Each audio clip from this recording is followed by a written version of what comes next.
Hola, estás en Vive tu Emoción, un podcast de psicología donde te acercamos todo lo que no te han contado sobre tus emociones, con Katia Vázquez y Marta Solanellas. Te damos la bienvenida al último episodio de esta segunda temporada que hemos decidido, entre otros muchos motivos, pues hacerlo aquí. Hombre, como dos señoras, ¿no? Digo, claro, es el último episodio, pues vamos a entregarnos a la charla distendida. Así, tranquilamente, para hablar de algo muy superficial como el sentido de la vida. Así como guinda del pastel de la temporada, ¿qué os parece? Y mira que nos gusta la profundidad. Desde luego, mira que somos intensas, ¿eh? Sí, claro. Un poquito. Es que si no, no seríamos las mejores profesionales de nuestro, vamos, no de nuestro sector. No. Las mejores profesionales que podemos ser. Efectivamente. Entonces, fijaros ¿qué os pasaría si os dijera que la cosa no va de buscarle el sentido a tu vida, sino de construir una vida con sentido? La cosa cambia, es diferente. Cambia muchísimo. Y de esto va, porque es verdad que cuando hablamos de sentido vital o de propósito, hay veces que la gente se abruma un poco de, Dios mío, tengo que encontrar cuál es el sentido, la misión, el propósito de mi vida. ¿A qué he venido yo a este mundo, no? Eso es. Y la verdad es que no va de eso. Por lo menos, afortunadamente, porque si lo vemos desde esa otra perspectiva de la que os vamos a hablar, pues se aterriza de otra manera. Se gestiona de otra manera. Es muchísimo más sencillo dentro de la complejidad del concepto, que no es un concepto que un día te pares a reflexionar y ya tengas la respuesta. No. Esto lleva su procesito, lleva su reflexión, su tiempo de introspección, su ir a la profundidad. O sea, no es una cosa que, de hecho, hay muchos procesos terapéuticos que nos digan que precisamente van un poco en esta línea, ¿no? Y son realmente apasionantes porque son muy bonitos, ¿no? Tienes que ir y vamos a ir haciendo un repasito, ¿no? por todas estas cositas a las que tienes que ir atendiendo y tocando para poder llegar un poco a hacer a responder a esta pregunta tan importante, ¿no? Pero desde luego que se hace desde otro lugar, ¿no? Sí. No tiene este peso de verdad, porque muchas veces hemos escuchado esto, ¿no? De que ¿a qué has venido tú? ¿Cuál es tu misión en la vida, ¿no? ¿Qué se espera de mí? Claro, y esto es tan grande, esto es tan elevado que pesa un montón. Entonces no lo hace fácil. Por eso muchas veces hace que la pregunta sea tan difícil de responder, cuando quizás luego bajas a la profundidad y reflexionas mucho y es mucho más sencillo de lo que parece. De hecho, hemos hecho esta pregunta y las respuestas van mucho en esa línea sencilla y, curiosamente, ahora bueno, no lo vamos a desvelar, ¿no? Sí. Pero tienen un denominador común clarísimo. Que no nos sorprende nada, la verdad. Ha sido muy bonito ver que la respuesta va un poco en esa línea, porque no solo porque nosotras lo opinemos y lo pensemos y lo hayamos estudiado, sino por la cantidad de estudios que hay que precisamente hacen referencia a eso, ¿no? Claro. En cuanto al sentido vital. Eso es. La pregunta ha sido, ¿qué hace que tu vida tenga sentido? Sí. Respuestas: mi familia, mis hijos, seguir creciendo como persona, mis niños, las personas a las que quiero y me quieren, compartirla con personas maravillosas. Vamos, ¿os habéis puesto de acuerdo? ¿Esto qué es? ¿Es la misma persona que ha contestado todo el rato? No, son personas diferentes, os lo podemos asegurar. Y es muy bonito, ¿no? Este denominador común que tiene que ver con la gente que me rodea, claro, con la gente con la que comparto, con lo social, ¿no? Quien nos siga desde el principio nos habrá escuchado decir 300 millones de veces que somos seres sociales, ¿no? Y qué importante es entender que mucho de eso que tiene que ver con el sentido está en plena relación con las relaciones, valga la redundancia. Relaciones con otros, relaciones con uno mismo. Hay alguien que ha puesto vivir pensando en mis necesidades y tratar de hacer lo que quiero y puedo. O sea, que también es esa mirada a cada uno de nosotros, que es la primera relación que tenemos que cuidar, eso de base, ¿no? Desde luego. Pero fíjate que en nuestro episodio de la teoría del bienestar, que hablábamos de la vida significativa, al final es como si hubiésemos cogido de esas 5 vidas, y para quien no lo haya escuchado, tiene un episodio precioso y muy práctico para profundizar en el concepto del bienestar, pero es como si hubiésemos cogido la vida significativa y nos lo hubiéramos traído a este episodio en plan de vamos a profundizar en eso que hace que mi vida tenga, pues, vivir con sentido, ¿no? Claro. Que lo y que haga fíjate qué bonito es que todas estas personas han coincidido, ¿no? en decir más o menos lo que tiene que ver con las relaciones, ya sea para uno mismo o con los demás, Pero es que el sentido de la vida, lo bonito que tiene también es que para cada persona es una cosa. Quiero decir que es igual de válido si de repente otra persona dice, pues para mí no tiene que ver con eso, tiene que ver con otra cosa. Pues fenomenal, es que tiene que ver contigo. O sea, es que esto es una pregunta sumamente subjetiva. Entonces, aunque haya una línea, ¿no?, de investigación, de estudios, de tal, donde vayamos, pues sepamos más o menos por dónde van las cosas, evidentemente cada uno tendrá sus propias respuestas porque tendrá sus propias preguntas. Por supuesto, y no juzgables. No. Hasta un punto, ¿no?, como dices tú, pero lo cierto es que preparando este episodio llegamos a una conclusión muy interesante respecto a por qué hay tanta insatisfacción, que esto lo hemos dicho muchas veces, y es precisamente por algo, una tecla que creo vamos a tocar en este episodio muy interesante respecto a por qué la gente no se siente satisfecha con su vida del todo, ¿no? Y es la diferencia entre placer y felicidad. Creo sinceramente que hemos construido un sistema que nutre mucho nuestros placeres, que también es una vida dentro del modelo PERMA. Hablábamos de ella precisamente, de ese hedonismo y de la importancia que realmente tiene, porque es importante, ¿no? Pero como todo en la vida, cuando lo llevamos al extremo o solo cultivamos una parte, pues evidentemente eso tiene sus consecuencias, ¿no? Claro, eso es. Fijaos que Aristóteles ya hace tropecientos mil años hablaba de la por lo menos hablaba de la felicidad como, bueno, pues lo que, digamos, el sentido de lo que perseguimos, ¿no?, con la vida. Pero hablaba de un concepto que es un palabro, ¿vale? Es un palabro, aquí va, que es el concepto de eudaimonía. Dilo otra vez. Eudaimonía. Muy bien. Entonces, fijaros que si el hedonismo yo creo que sí que ya se entiende, o sea, la gente es un término que utiliza y lo utiliza bien, que es la felicidad basada en el placer, o sea, qué es lo que me aporta ese chute de, llamémoslo felicidad o bienestar, pues sería la atención a los placeres. ¿Vale? Placeres, cada uno los suyos. Esto ya lo hemos hablado en ese episodio, pero puede ser la comida, puede ser actividades, puede ser determinadas situaciones sociales. Pero la diferencia entre esa felicidad basada en el placer y esta felicidad más bien basada en el autoconocimiento y en el sentido vital. Esto es lo que se llamaría eudaimonía. Esto realmente nos pone como protagonistas, porque ya no es que mi felicidad la base en ti o en lo que hago o lo que hago contigo, sino que en lo que yo descubro que soy y en lo que yo construyo, ahí está esa felicidad, mucho más alineado con el concepto del sentido vital que nosotros queremos ofrecer. Y qué bonito, ¿no?, ese lo que soy y lo que construyo, ¿no? Porque al final, y además en ese orden, ¿no? Porque vivimos en una sociedad y en un mundo que lo mira todo al revés y desde ese estatus social todo se va marcando por lo que tengo principalmente y por lo que hago, entonces soy, y qué bonito es decir, oye, no, yo soy y entonces construyo. Y desde aquí le voy también dando esa parte de sentido vital a mi vida, ¿no? Y de ahí la pregunta, ¿no? ¿Qué hace que mi vida tenga sentido? Puede ser una cosa o muchas cosas, o una manera de transitar todas esas cosas que le da toda esa forma y que tiene que ver conmigo y con las cosas que yo hago y cómo las hago, pero que empieza por quién soy.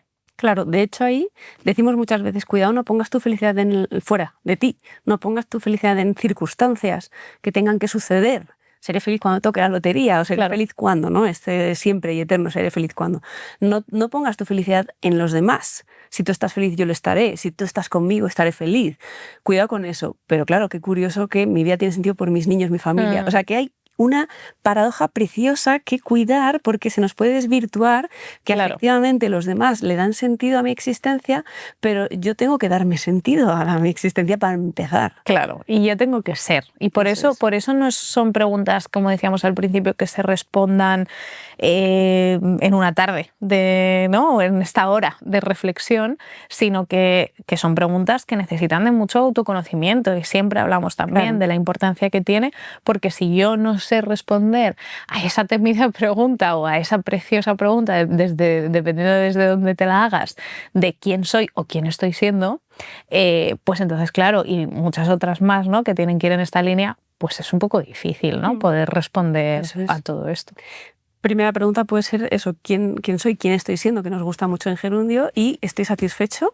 Pues porque esa satisfacción con uno mismo es lo que básicamente resume un poco este concepto, este paradigma eudaimónico. Mira que la palabra... Es que nos facilitan. Los griegos que nos traban la lengua. Bueno, en definitiva el concepto, la palabra es difícil de decir, el concepto es muy interesante. Pero yéndonos un poco más, me gustaría mencionar a un autor que él es neuroendocrinólogo y se llama Robert Lustig, que hace un paralelismo entre placer, esa parte como paradigma hedónico, y la felicidad entendida desde aquí, intentando ver las diferencias que tienen, y me parece especialmente interesante por esto que decía de que creo que precisamente la sociedad está construida en un paradigma demasiado hedónico y mucho menos eudaimónico. Claro. Y de ahí muchas de las insatisfacciones. Directamente resumo lo que él dice, y esto es lo que él dice, ¿vale? Lo traemos.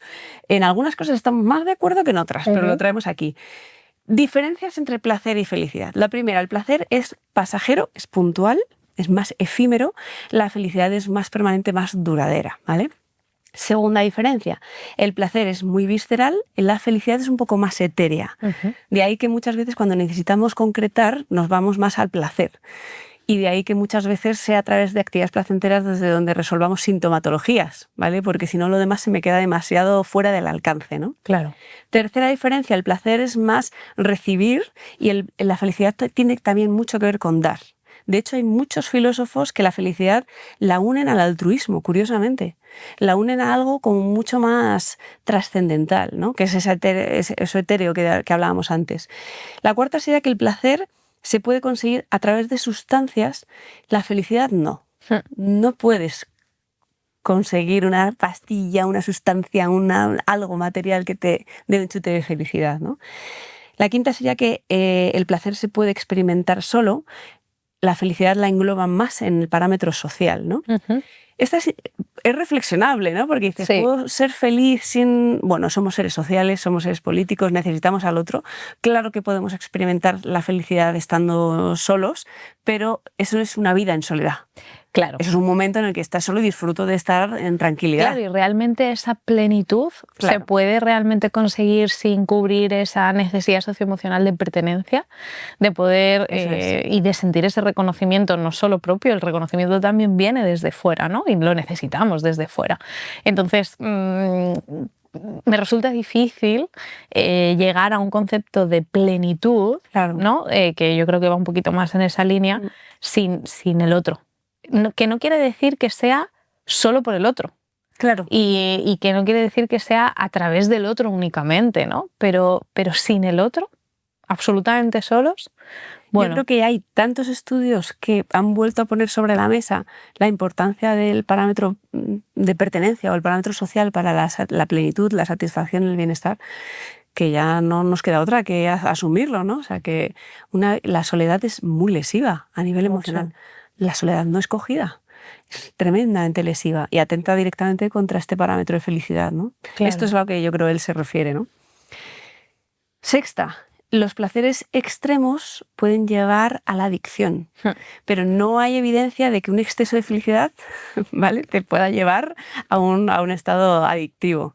No será la felicidad lo que estás rozando, será probablemente a través de otro tipo de rutas, ¿no?, que serán más placenteras. Esto es lo que muchas veces nos dicen, ¿no?, como cuando reflexionamos sobre esa plenitud y nos dicen, bueno, es que yo sí estoy alegre, y es como de, vale, sí, claro, tú puedes sentir alegría como emoción muchas veces. Por supuesto que sí, incluso estando en un proceso depresivo puedes sentirte alegre en determinados momentos. Ahora, si a una persona que está en un proceso depresivo le preguntas, ¿sientes pleno o sientes esa felicidad? Pues muy probablemente la respuesta sería negativa, ¿no? Porque hay otro tipo de emociones mucho más potentes que en ese momento están inundándolo todo y que realmente ahora yo puedo sentirme feliz o puedo tener una sensación de plenitud, de satisfacción y demás, o de felicidad, como queramos llamarlo, y sentirme triste. Efectivamente, es que es en las dos direcciones. Claro, es que no tiene nada que ver, ¿no? La diferencia, por favor, entre tristeza y depresión, que no tiene nada que ver, pero muy, muy diferente también es esta sensación de plenitud y de satisfacción y de felicidad con la alegría. Es que el saber diferenciar entre emoción y necesidad Es clave. es clave. Porque ahí es donde hay muchas veces el lío, Sí. ¿no? Ahí es donde muchas veces está el desajuste, y yo creo que de donde se ha pervertido muchísimo el concepto de felicidad, que también lo hablábamos, ¿no? En el episodio incluso con Daniel Oro y demás, porque al final se desvirtúa mucho el concepto precisamente porque se entremezcla con muchas cosas que no tienen nada que ver con el concepto realmente, ¿no? Claro, El concepto de felicidad, como decías, es más etéreo. Por lo tanto, necesita mucha más reflexión que, ¡pum!, siento alegría. Ya está, es que eso es muy fácil. En ese momento. ¿No? Es muy automático. La felicidad es otra historia, ¿no? Claro, más consecuencia. Claro.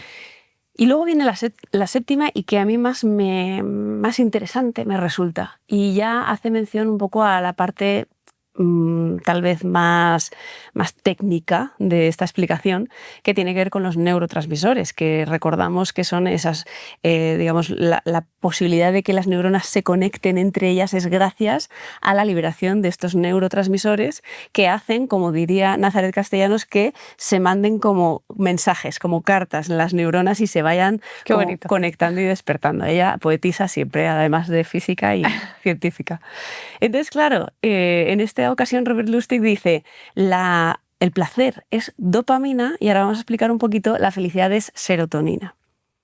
Y aquí hay un concepto muy interesante, y es que las neuronas que se sobreestimulan tienden a morir. Es decir, que si yo estimulo de más a una neurona, la neurona tiene más probabilidades de morir y se va a defender de esto. La neurona no quiere morir. Claro. Lo que hace para protegerse es inhibir, digamos, como receptores.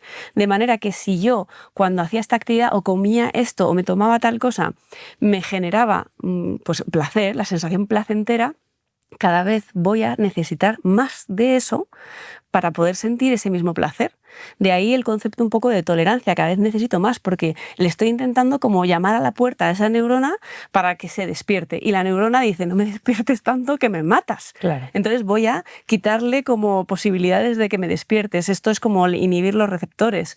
Entonces, claro, al final cada vez necesito más sustancia para que la neurona se despierte.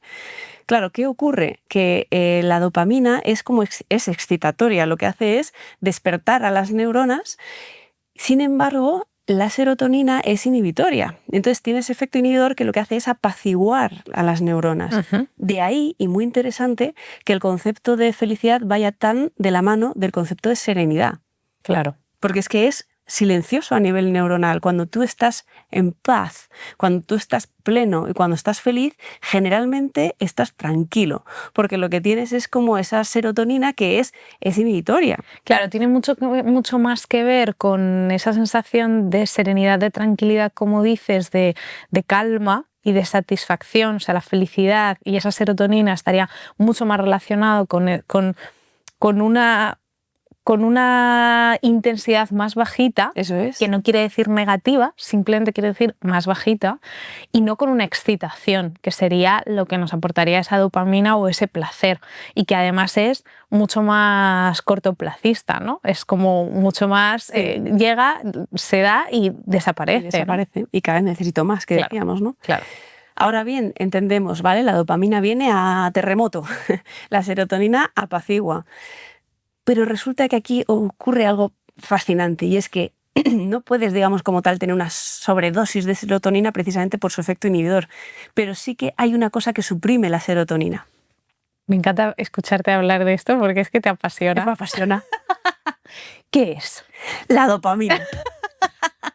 ¡Sorpresa! ¡Sorpresa! Es que ¿esto qué quiere decir? Que cuanto más placer buscas, más infeliz te vuelves. Es que es brutal. Es que es brutal. Porque claro, si es que compiten. Claro. Entonces, claro, si estamos enmarcados en una sociedad del placer y de buscar el placer en todo, en la comida, en la actividad, en la experiencia, en la relación social, en el sexo, en el tal, pues al final nos estamos quitando posibilidades neurotransmisoras. Si lo quieres ver de una manera como mucho más concreta y específica, ahí estás generando una batalla contra la serotonina y eso significa contra tu felicidad, tu plenitud, tu tranquilidad, ¿no? Claro, porque no estamos hablando de una cosa que nos parezca o no nos parezca, es que es una cosa que sucede o no sucede a nivel fisiológico neurotransmisor. O sea, quiero decir que es que todas las emociones que nosotros sentimos y todo lo que nosotros vivimos, primero se está generando aquí dentro, ¿no? No nace porque sí.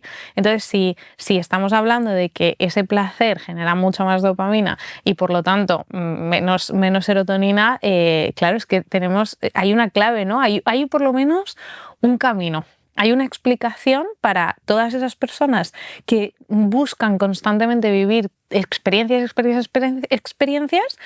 y siempre necesitan más. Claro. Y nunca es suficiente. Y eso es lo que hablamos de la insatisfacción crónica que hablamos muchas veces. Total. Es precisamente esto. Claro. Y cuantas más sustancias hedónicas, y en esto abrimos campo, ¿no? O sea, claro.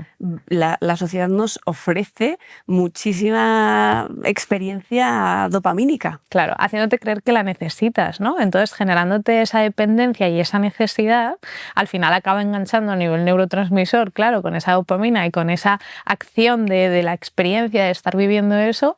Claro, la historia es que al cerebro esto también le mola.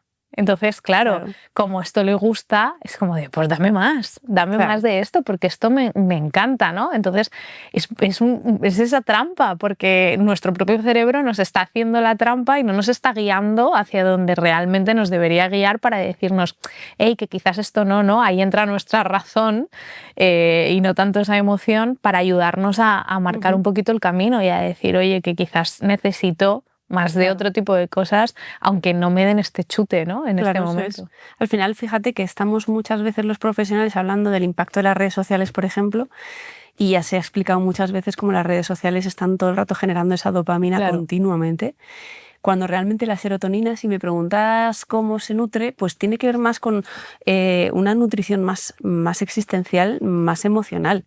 Claro. O sea, que puedas exponerte a situaciones elegidas, idealmente. No que te guíes por la corriente social, sino que tú digas, quiero ir al campo y darme un paseo por el campo. Quiero detenerme bueno, claro, yo lo llevo al campo y la naturaleza de los animales porque a mí me conectan con eso. No tiene por qué ser. Y esto es súper importante, porque no tiene por qué, es lo que decía al principio, no tiene por qué ser lo mismo. Cada uno tiene que encontrar lo suyo.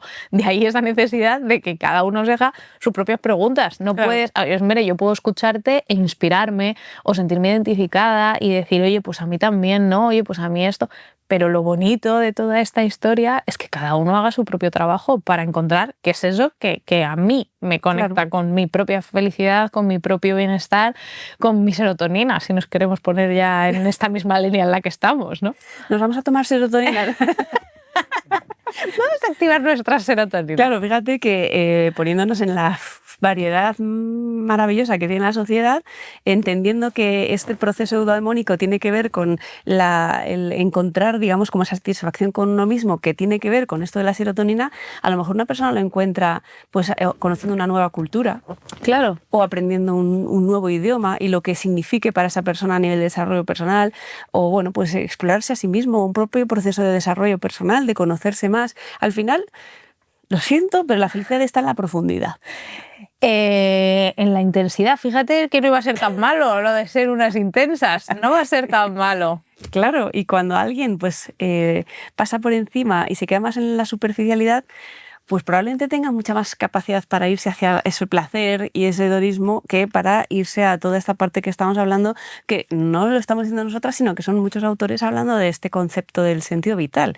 Claro. Hemos traído un libro, ¿no? Está aquí. El hombre en busca de sentido, de Viktor Frankl. No es muy largo de leer y es una maravilla de lectura. Súper, súper interesante, recomendadísimo. Seguro que muchas personas ya lo habéis leído y si no, os lo recomendamos un montón. Y a mí me encanta siempre el de Katia concretamente porque tiene millones de páginas marcadas. Millones de páginas porque todo el libro es interesante. Entonces está todo marcado. Esto tiene mucho que ver con mi intención de luego pasaré las ideas clave a un dónde. Nunca pasa. Pero nunca pasa. Pasa nada. Entonces, claro, yo me lo marco pensando que luego voy a decir, de esta página la idea clave era esta, pero yo no me lo he apuntado, así que yo ahora me tendré que volver a leer el libro entero. Maravilloso. Yo creo que es un libro súper interesante que en diferentes momentos, o sea, todos los libros, cuando te los lees, cada momento es diferente, ¿no? Y porque estás en un momento diferente y por lo tanto esa mirada y esa lectura es totalmente distinta. Y yo creo que hay momentos para leer a Viktor Frankl y El hombre en busca del sentido con la crudeza y la dureza que tiene este relato, que lo tiene, y hay otros momentos donde lo puedes leer y encontrar respuestas súper interesantes, ¿no? Sí, hay veces que la gente se sorprende de, no sabía yo que iba a ir un poco de contar tan explícitamente lo que se vive en un campo de concentración, ¿no? Porque al final es la historia de Viktor Frankl. Cuentan un poquito quién es Viktor Frankl y este libro. Pues de la rama de la medicina, psicología, psiquiatría, que en aquellos momentos todo estaba como muy unido, la psicoterapia también, al final, bueno, pues le meten en un campo de concentración y padece durante años el día a día de una situación tan traumática realmente, ¿no? Y con su mirada pues casi sociológica y terapéutica aborda un poco su estancia y sus experiencias allí con una mirada crítica respecto a cómo cada uno afronta esta situación, cómo sus compañeros, ¿no? Y hablando muy, muy crudo, ¿quién sobrevive y quién no? ¿Y por qué? Claro. ¿Qué hay detrás de que alguien sobreviva a las absolutas torturas a las que están sometidos y que a veces pues cuenta con bastante detalle? Por eso también hay que pillarse en un momento fácil o más o menos tranquilo como para leer este libro. Eso es. Y entonces, bueno, al final esto no deja de ser una escritura terapéutica que su propio terapeuta le dice, o sea, tienes que vomitar esto porque es de los pocos que sobreviven. Entonces tienes que desahogarte y pasarlo a escrito, ¿no? Con todos los beneficios que tiene la escritura terapéutica. Y esto es lo que hace. En cuestión de 9 días escribe este libro, ¿no? Y él ya venía escribiendo muchos ensayos alrededor del comportamiento humano. Lo interesante del libro y del post-libro es que al final él, pasando una experiencia tan traumática, le decide dar sentido. Que es que aquí desvelo mucho, pero bueno, le da sentido a su experiencia traumática. Y es el creador de la logoterapia, que es la terapia a través del sentido vital.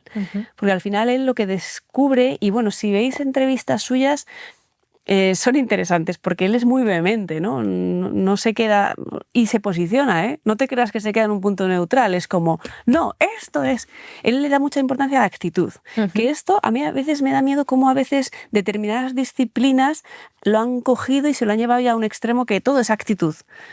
Y no. Cuidado, no todo es actitud. O sea, yo tampoco elijo. Pero es una de las cosas que Viktor Frankl dice es que no eliges las circunstancias que te van a pasar en la vida.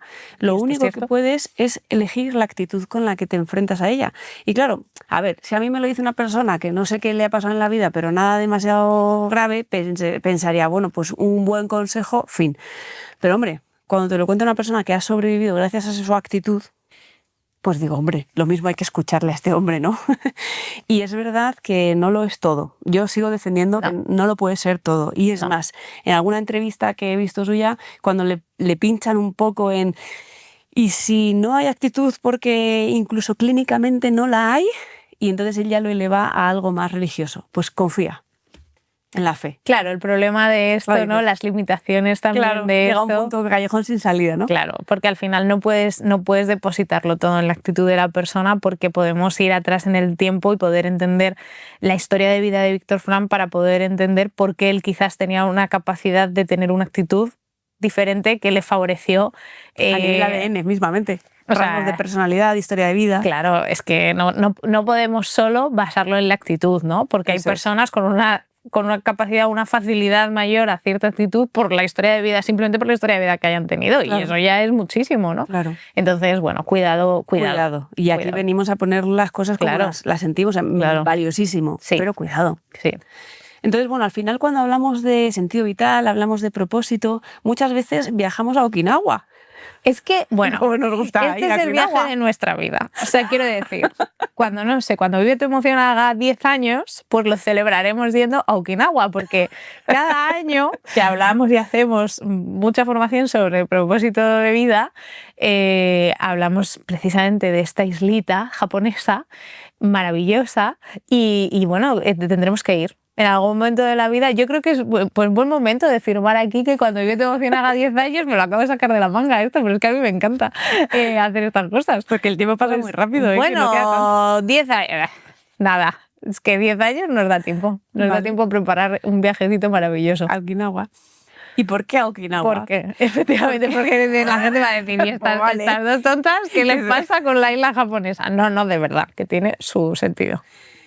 Okinawa, entre otros países, que no es el único, es un lugar donde de pronto determinados autores descubren a las personas más longevas del planeta, pero no longevas así sentadas en un sillón que no pueden con su vida pero solo respiran, no, con calidad de vida, con salud física y mental. Sí. Y dicen, pero ¿qué hay? ¿Qué pasa? ¿Qué manantial de salud hay allí como para que las personas más longevas, con calidad de vida, con salud física, mental y demás, estén allí? Entonces se van a esos lugares del planeta a identificar rasgos comunes, denominador común que haya que justifique un poco esto, ¿no? Y descubren un concepto, concretamente en Okinawa, que habla en algunos autores, no me he traído aquí el libro hoy, que hablan del Ikigai. Entonces el Ikigai es un poco ese concepto que en cierto modo habla del sentido vital, también se puede entender como el merecimiento, digamos, como lo que merece la pena la vida. O sea, ¿por qué tu vida merece la pena? Y solo puedes responder a que mi vida merece la pena si le encuentras un sentido. Ahí que se cierre el círculo. ¿Por qué tenía sentido? ¿Por qué se levantaban de la cama todas las mañanas las personas más mayores de Okinawa? Pues porque su vida todavía tenía sentido para algo. ¿Para qué? Concretamente, pues para cuidar a las gallinas, para recoger las hortalizas, para cuidar al vecino de al lado, para estar con sus familiares. La razón, infinitas. Y como decíamos antes, injuzgables. Pero eso es lo que les hacía levantarse cada mañana. Mi vida tiene sentido. De ahí que no apostemos tanto por buscarle el sentido a la vida, sino construir una vida con sentido. Y por eso es tan bonito, y que decíamos al principio que a veces es mucho más sencillo de lo que parece. Fíjate, es que estamos hablando de las personas más longevas con la mayor calidad de vida, etcétera, etcétera, que te están hablando de que su sentido vital tiene que ver con me levanto por la mañana para echarle de comer a las gallinas. Vamos a pensar en esto, por favor. Porque si nos paramos a reflexionar en esto, no quiere decir que el sentido vital de todo el mundo tiene que ser echarle de comer a las gallinas, ni muchísimo menos. Pero vamos al trasfondo de todo esto. Es sencillo, es pequeño, no es tan elevado, no es tan etéreo, no tiene este impacto social que tenga que ver, que tengas que generar, yo qué sé, inventar la penicilina. O sea, es que no tiene un premio Nobel. No tiene nada que ver con esto, ¿no? Tiene que ver con eso que da, que te genera tus respuestas y genera esa satisfacción, ¿no? Y sobre todo yo creo que hay una parte que por ejemplo, para mí responde mucho, ¿no?, a ese sentido vital, y yo siempre lo intento también como mostrar un poco para que haya esas posibilidades, porque muchas veces hablamos de objetivos concretos o de cosas que tengo que hacer, ¿no? Y parece que acaban siendo eso como el sentido o el propósito vital. Y a mí me gusta mucho verlo también como la manera en la que, independientemente de lo que tenga que hacer, ¿no? Independientemente si yo lo que me da sentido es echarle de comer a las gallinas o mi gente o cualquier otra cosa, ¿no? O hacer que las personas vivan mejor su mundo emocional, ¿no? Que podría ser algo que para nosotras tiene un sentido muy importante, ¿no? Pero no a cualquier precio. Claro. Por ejemplo, para mí podría tener mucho sentido esto, pero no de cualquier manera, no a cualquier precio, no pasando por encima de mí, o sea, la manera en la que transito esa vida es lo que para mí hace que tenga sentido. Cómo, ¿no? El cómo. El cómo es lo que para mí hace que tenga mucho más sentido que el qué. Y otra persona no, otra persona será un qué. Para mí tiene mucho más que ver con el cómo. Hombre, hay que valorar, es verdad que hemos tocado una pincelada del libro de Francesc Miralles de Ikigai, que dice muchas más cosas. Porque, claro, en Okinawa, en esta islita, también están viviendo una vida comunitaria. No están aislados, cada uno en su individualismo, cuidan mucho unos de otros, hacen red de apoyo, red social, comen lo que cultivan, por lo tanto. Claro, esto genera que estén más saludables, más longevos, eso también influye. Muy en contacto con la naturaleza, con los tiempos de la naturaleza, los ritmos, es decir, que hay muchas más cosas, no nos vamos a quedar aquí en que si tienes gallinas, tienes sentido vital. Sería como súper reduccionista. No, pero ojo lo de las gallinas. Es que yo me acuerdo cuando mi abuelo en Galicia, con su huerta y con sus gallinas y con sus animales, empezaron a retirarle esto. En plan, ya no puedes trabajar la huerta por el corazón o por el que... ya no puedes, pues no tengas gallinas porque no puedes físicamente, ¿no? Y él como anímicamente y emocionalmente roto. porque es que era su día a día y sus rutinas. Claro, dices, es que el cuerpo no me lo... Pero yo a veces de verdad que me planteaba en plan de, mira, no sé hasta qué punto. Claro. ¿Cuál es el riesgo físico? Es tan grande el riesgo físico claro, que puedes hacer así a unas gallinas, pero sabes que todos los días dependen de ti. No sé. Los médicos a lo mejor ahí en algunas recomendaciones tendrían que leerse mejor algún libro. Algún Ikigai, por ejemplo. O irse a Okinawa. A ver si es que tenemos que organizar viajes. Todo el mundo a Okinawa, viajes a Okinawa, por ejemplo. Agencias de viajes. Bueno, en cualquier caso, a veces la palabra propósito se hace muy grande y cuando abordamos estos temas en grupos que trabajamos este tema, porque oye, no es menor hacerte estas preguntas, bueno, ¿cómo construyes ese sentido de tu vida? Hay veces que la gente dice, ¡ay, propósito! En singular, y nosotros ya, para empezar, decimos no. O sea, no busques una cosa por la que estás aquí, como una misión. Y si propósitos se te queda como grande, vamos un poco más a intenciones, a pasiones, a objetivos, a palabras un poquito más sencillas. Claro. Que son eso que tú decías, que al final hace que mi vida esté construida en acciones que tienen sentido, que le dan, que mi existencia aquí todavía merece la pena porque tengo esto que hacer, ¿no? De ahí que yo entienda que como mamá, por ejemplo, las personas que han señalado mis niños, mi familia y demás, pues es que ahí te sientes muy necesario. Claro, también es verdad que estamos hablando de una cajita de preguntas muy pequeña que evidentemente la gente, y agradecemos muchísimo, responde lo primero que nace, que es una respuesta muy válida, mucho más que otras a veces, pero que si nos pusiésemos a rascar un poquito más sería, vale, tus niños, ¿cómo? ¿Qué? ¿Y tú cómo con tus niños? O sea, quiero decir que no es solo esto, ¿no? Que es la respuesta más rápida, pero que luego todo tiene un poquito más de trasfondo, que no es esto nada más, ¿no? Igual que no son solo las gallinas. No son... Claro. Eso es, siempre se puede exprimir más jugo porque si no puede dar lugar a malentendidos, ¿eh? Claro. Porque yo me puedo anular mucho porque mis sentidos son mis niños y yo ya no existo. Claro. Recordemos siempre que es la satisfacción con uno mismo lo que mayor sentido aporta. Claro. Entonces, si le da mucho sentido lo que yo ejerzo hacia los demás, es decir, nuestra propia profesión es muy cuidadora. Claro. Y es muy entregar. Y es muy de sostener al otro.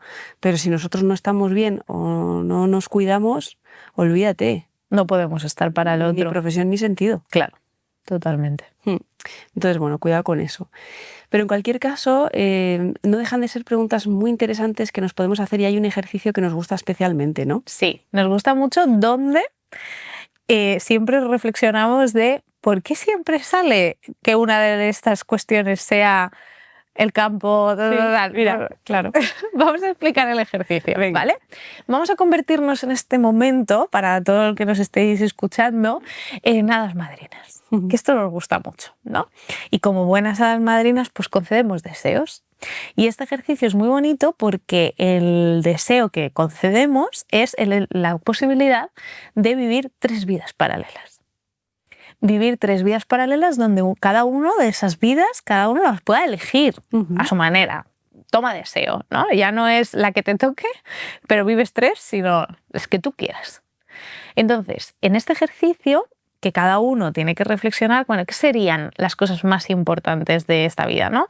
Pues dónde viviría, con quién, qué haría, a qué me dedicaría, cómo sería, ¿no? Y entonces, lo bonito de este ejercicio, cuando lo hacemos, es poder después... A ver, terapéuticamente tiene mucho trasfondo, ¿no? Pero para poder hacerlo, digamos, un poquito así, claro, andando en casa, de andar por casa, es bonito poder llegar a la conclusión un poco de, bueno, ¿qué cosas son las que comparten cada una de estas 3 vidas, ¿no?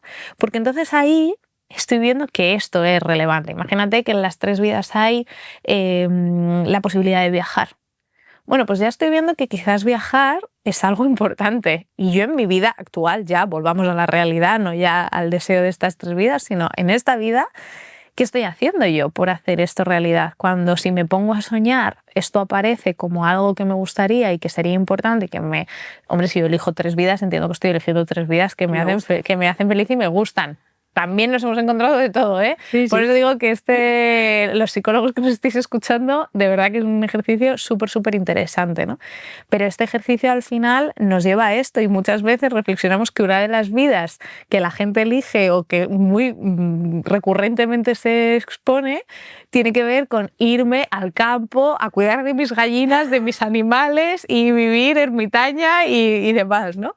Que muchas veces nosotras la reflexión que nos lleva a esto no es que, o no solo, ¿no? Porque supongo que hay esta parte más de conexión con la pausa, con la tranquilidad, con la naturaleza, como buenos animales que somos, aunque seamos animales racionales, donde conectamos mucho con todo eso, pero que probablemente tiene también mucho más que ver con la locura de vida que vivimos, ¿no? Tratar de compensar excesos. Efectivamente, entonces compenso todo eso que en mi vida tengo para irme a la calma de que, oye, que está muy bien lo rural, pero también hay que vivir siempre en el campo, ¿eh? Que esto también idealizamos mucho determinados tipos de vidas y en esa comparación a veces nos perdemos idealizando lo bonito de que no tiene nada que ver con muchas veces la realidad de la vida en el campo, que es muy dura, ¿eh? Sí, hay mucho estrés también de enfrentarse a claro. la climatología y la incertidumbre de muchas cosas, ¿no? La verdad. Pero bueno, es verdad que me acuerdo en una ocasión, porque este ejercicio lo hemos hecho un montón de veces en muchos grupos, ¿no? Y es muy bonito. Y una persona, un gerente de una multinacional súper activo, lleno de trabajo, que una de sus vidas era montarse un chiringuito en... ¿Te acuerdas? En Jamaica, además. En Jamaica. Me acuerdo perfectamente. Me estás diciendo todo con eso. Y entonces es muy bueno, ya terapéuticamente, ¿no? Es como de, vale, si esto aparece aquí, ¿qué está ocurriendo, no? ¿Qué está pasando? Porque, claro, es Claro. lo contrario, absolutamente, ¿no? Sí. Nos da muchísima información. Pero da muchísimo juego. Yo me acuerdo que cuando yo hice el ejercicio, que luego esto es cambiante, afortunadamente, que cada vez que te haces la pregunta, por eso son ejercicios que da igual las veces que uno se los haga, porque somos todo el rato otra persona, ¿no? Dentro de la misma persona que somos. Y lo cierto es que me acuerdo que en su momento yo detecté que en todas las vidas que yo imaginaba siempre tenía una profesión que entregaba y cuidaba. Siempre estaba rodeada de mi familia, o sea, muy familiar. Siempre había campo y animales, pero en formatos muy diferentes, muy diferentes. Y la verdad es que al final lo interesante es transferirlo a, vale, pues si esto no deja de ser, como muchos de los ejercicios que se hacen en psicoterapia, una llamada al inconsciente. Claro. Y un poco, pues a ver, las pulsiones que yo tengo, la motivación que yo tengo, lo que realmente yo podría elegir si me liberara de ese peso rígido de la sociedad y de muchas cosas. ¿Qué es lo que a mí, las apetencias, lo que me apetecería que fuese mi vida, ¿no? Y como muchas veces no nos lo permitimos desde el plano racional, lo hacemos desde un plano un poquito más irracional, que puede ser como un juego infantil, que es cuando somos libres, cuando somos niños. Plenamente. Entonces es jugar un poquito con ese volver a la infancia donde todo es posible, me lo voy a permitir, aunque solo sea soñarlo y decirlo, en realidad es una conexión con esa pulsión, esa motivación, ¿no? Y si ahí está, si ahí se ha desvelado ya la carta y dices, o sea que esto es muy importante y de esto carezco o esto lo tengo y lo quiero mantener, pues entonces ahora ya te vuelves, como decías tú, a tu vida actual y dices, ¿cómo puedo hacer que esto esté presente? Porque claramente está inyectándole sentido.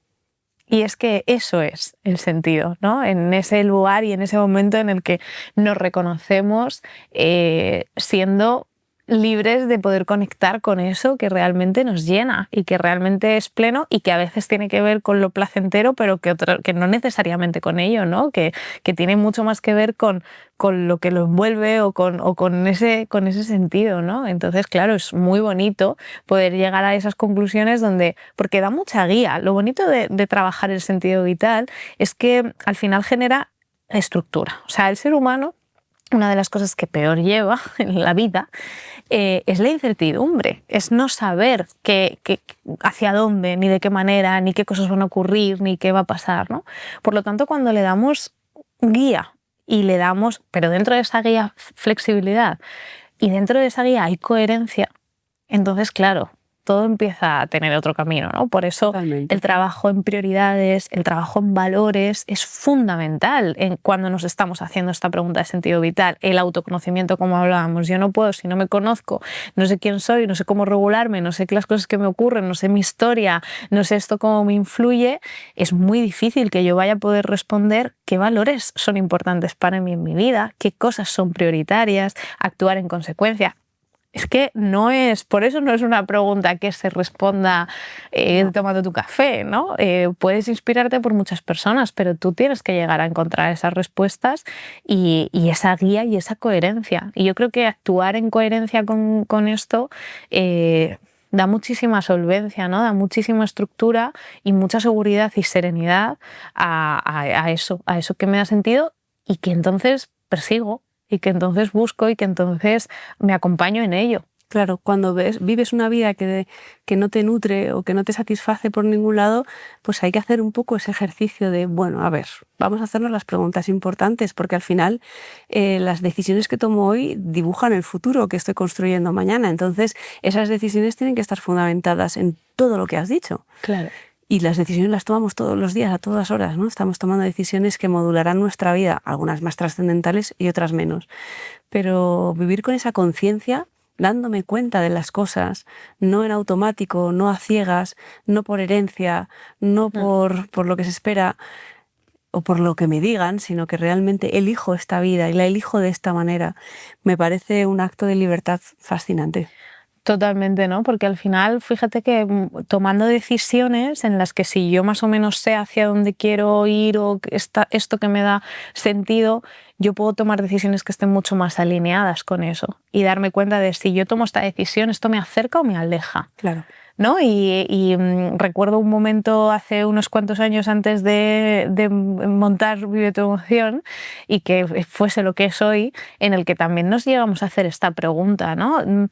¿Realmente somos felices con esto que estamos haciendo? Realmente, y ya cuando habíamos pasado por encima de muchas cosas y había sido tremendamente difícil para nosotras, o sea, esto a veces no te das cuenta tan rápido. No. Esto a veces tienes que sufrirlo, porque bueno, pues porque a veces somos así, porque tampoco es tan sencillo a veces decir, bueno, pues no me gusta, lo cambio, ¿no? Bueno, no es tan sencillo. Pero realmente lo que nos hizo a nosotras hacer el cambio fue preguntarnos esto. Sí. Y fue preguntarnos, ¿pero realmente esto nos hace felices? ¿Pero realmente queremos hacer esto que estamos haciendo de esta manera? Y por eso para mí es tan importante el cómo. Te lo iba a decir, porque en el fondo, si nos preguntan por lo que estábamos ejecutando nos hace felices, probablemente sí. ¿Esto es lo que quiero hacer a través de mi profesión? Probablemente sí. Está alineado, es coherente. Pero no de esta manera. Eso es. Y esto es lo que fue clave para nosotras y por eso yo creo que es tan clave para mí, ¿eh? Y que yo lo cuento y lo comparto por si hay otras personas que también puedan sentirse identificadas por ahí. Para mí tiene mucho más que ver con de esta forma, de esta manera tiene sentido, así lo quiero hacer, así no. O así sí, ¿no? Y entonces esto es lo que hace que evidentemente dentro de esa felicidad o de ese bienestar o de esa satisfacción con la vida, pues haya momentos más altos o más bajos. Es que no vamos a hablar de que esto es, pues ya está, ya has descubierto la pildorita que ya lo tiene todo, ¿no? No, ni muchísimo menos. La vida nos va a llevar por muchísimos lugares y algunos serán muy oscuros y están por descubrir, ¿no? O sea, que es que eso todavía no lo sabemos. Pero cuando tienes estas llaves, cuando al menos en el manojo de llaves que llevas hay estas llaves y más o menos sabes a qué puerta dan, pues igual te cuesta un poquito llegar a la puerta, pero acabas abriéndola. Sí, es verdad. Pues así, bueno, potente, ¿no? Desde luego. Interesante. A mí es que este tema, ya sabes, me apasiona. Sí. Por darle un cierre y un cierre práctico, hay un ejercicio que me gusta también mucho, que tiene que ver con, como siempre va a ser un ejercicio que digas, ¿y esto? Bueno, pues porque de nuevo es un intento de llamada a lo que sabemos que no sabemos. Si tu vida fuese una película o un libro, ¿qué título tendría? ¿Cuál es el capítulo que estás viviendo? Y empieza a redactar el siguiente capítulo, ¿vale? Entonces, de alguna manera es como, pues, ¿qué título tiene tu vida? ya solo esto es una pregunta interesante. Dale un título a tu vida. Y con esta mirada del sentido vital, ahora mismo, ¿en qué capítulo de la historia estás? ¿Qué título tendría también? ¿Qué sinopsis le darías a qué resumen, ¿no?, a este capítulo? Y si pudieras empezar a escribir el siguiente capítulo en busca de ese sentido, si es que no lo tienes ya, que oye, lo mismo ya, ¿qué título le pondrías y cómo empezaría? Primera frase, primer párrafo. Me parece un ejercicio súper bonito. Me parece súper bonito este ejercicio. Creo que ponerle un poquito de conciencia y reflexión a esto, conectando con ese momento vital, oye, puede despertar cosas muy interesantes. Mucho. Y al final son prácticas de ejercicios de psicoterapia que no a todo el mundo le encajan. Hay gente que dice, pues no me sale, no sé qué título, ¿qué me estás contando? No pasa nada, hay otras técnicas. Por ejemplo, hay una que va muy enfocada a ese sentido vital que a lo mejor asusta un poquito, que tiene que ver con un ejercicio que hacemos de línea de vida que termina en ¿cuál es la frase que pondrías en tu epitafio? Y eso, cuando, de nuevo, ejercicio que ofrecemos, si llegas a esa frase que te gustaría que se pusiera, ¿no? O sea, que tú lo redactas, ¿no? Lo que quiero que digan de mí, no. Tú redactas que se ponga esto. Y eso que pones, generalmente escueto y corto, directo y conciso, habla mucho de lo que para ti fue importante. No vamos a desvelar nada para no decirle a nadie ni una pistita de por dónde ir, porque esto es totalmente libre. Claro. Pero quien quiera que lo haga. Desde luego, y nosotras cuando hemos hecho este ejercicio y siempre nos preguntan, ¿no? ¿Y cuál es la tuya? Y es como de, bueno, o sea, yo, por no desvelar, no decimos las nuestras, ¿no? Si no, ya lo diremos cuando salga el episodio, lo contamos, ¿no? ¿Cuál sería las nuestras o cuál serían las nuestras en este momento? Claro, es que porque, oye, la vida da muchas vueltas. No sé si te habrá pasado con los pacientes, pero suele tener una permanencia, o sea, una inercia. Cambias palabras, cambias la forma, metes algo nuevo, pero como hay una esencia que se suele mantener, ¿no? Así que bueno, es un ejercicio también muy interesante para quien quiera darle una pensada un poco a su filosofía de vida, que no deja de ser esto, ¿no? Desde luego. Muy bien. Pues qué episodio más bonito, ¿no? Qué bonito para terminar así, relajadas y tranquilas esta segunda temporada. Ojo ya, segunda temporada. Y esto era una idea que tuvimos un día. Un día que dijimos, ya, si hacemos un podcast, pues toma. Ala, ahí lo llevas, ¿no? Estamos muy contentas. Muy contentas, la verdad que súper felices del feedback recogido siempre, de todo lo bonito que nos está llegando precisamente por este espacio, y ojalá pues que podamos seguir haciéndolo mucho tiempo y entregando pues bueno, pues un poquito de mayor reflexión de la que podemos hacer en redes, ¿no? Un espacio un poquito más profundo y donde nos da más tiempo, ¿no? Donde podemos explicarnos un poquito mejor y charlar, que nos encanta a nosotras. Otra cosa, ¿no? Sí, pero se notará. ¿Qué hacemos? Así que bueno, un placer como siempre. Volveremos en una tercera temporada. Sí, volveremos en una tercera temporada. Si queréis, claro, si nos decís, venga ya chicas, ya basta, pues bueno, pues lo dejamos aquí. Pero yo creo que no, yo creo que una tercera temporada, y espero que muy especial y muy bonita. Sí, porque además temas hay infinitos. Desde luego. Las emociones siguen bañándolo todo, así que eso pues siempre va a estar ahí. Y hay gente tan bonita a la que nos encantaría entrevistar, que tiene tanto que aportar, que a mí de verdad me encantaría poder seguir haciéndolo. Pues nada, así que vamos a por ello, y mientras tanto, pues a vivir tus emociones. Eso es. Hasta luego. Adiós.